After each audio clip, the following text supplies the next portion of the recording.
How do you innovate a sport? How do you innovate anything? You have to be willing to fail. This is a movie about innovation in baseball, but you can apply this to any endeavor in the human experience. Being willing to fail involves a significant amount of confidence. Confidence that you're going to be able to bounce back, confidence that you're on the right path, and it also takes a lot of attempts. Billy, I need more money. No. We're not going to compete with these teams that have big budgets. How do you get there from a mental health standpoint, though? I don't think it's just about confidence. You have to go completely against the grain. Yeah. And if you have the confidence, you're probably already winning. If it was just about confidence, we would see innovation more often than we do. I think we do see more innovation than we think we do. The big innovations, the groundbreaking innovations don't come along very often, but they are built on a bunch of smaller innovations. Right. And a bunch of failures. I will push back on you, Jeff. I do think it is about confidence. Confidence is about mastering your own anxiety and your own over-anxiousness. That's well said. We got to think differently. But I think it's important to know that anxiety is not a bad thing. Do you think that anxiety is the flip side of confidence? They're intertwined. I don't think it's a flip side. I think that they're married. Oh, interesting. Anxiety can push you into innovation, and over-anxiousness can prevent you from taking the risk that might be an innovation. Malcolm Gladwell in Outliers talks about how it's also partly like the right time. It's not just what you do, it's about your time in history. I think there's something important about innovation where a company has to be okay with the failures that it takes to innovate.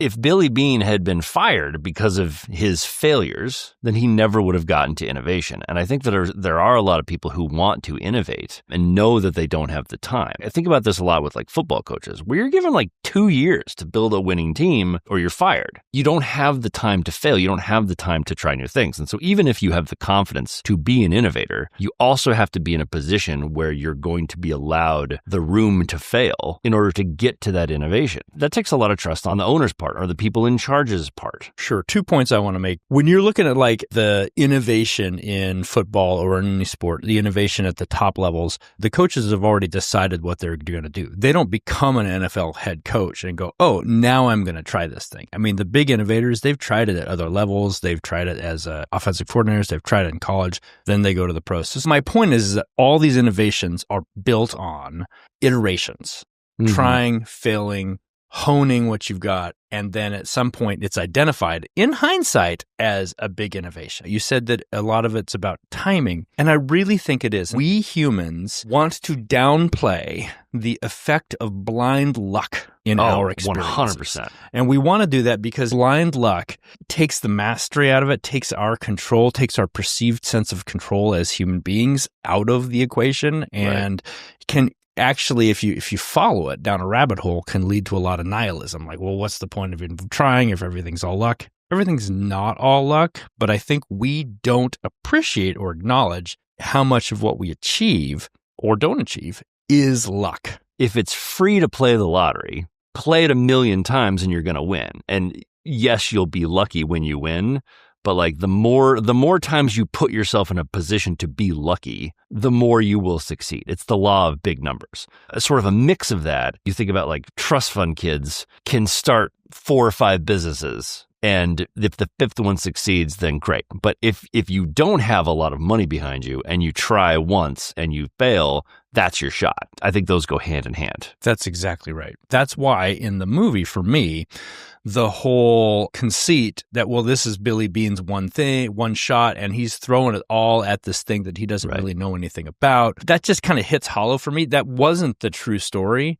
No. But it was what was portrayed in the movie. This was built on iterations and iterations. In real life, he got handed kind of a proto-sabermetrics team from the previous GM Alderson, who kind of tutored him in this, and then he hooked up with a guy named Paul Podesta, who's the Peter Brand character. Yeah, who's the Peter Brand character, who went to Harvard instead of Yale, which was very interesting. Sure. Yeah, they did not want that guy to sue them, clearly, because they just changed enough. Well, the story I read, let the metrics guy sue us. You know, the story. Yeah, right. Exactly. you got 78.6% of the character incorrect.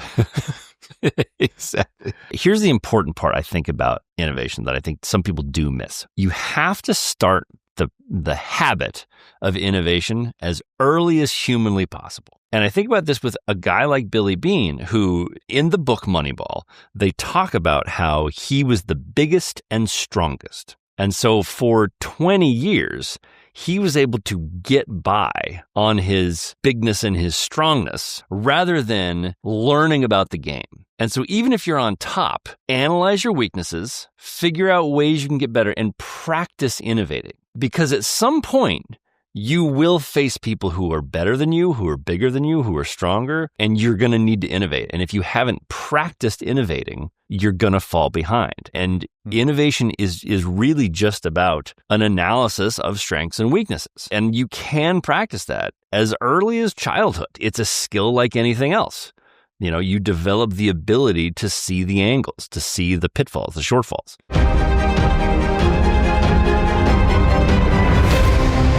I want you to hit me as hard as you can.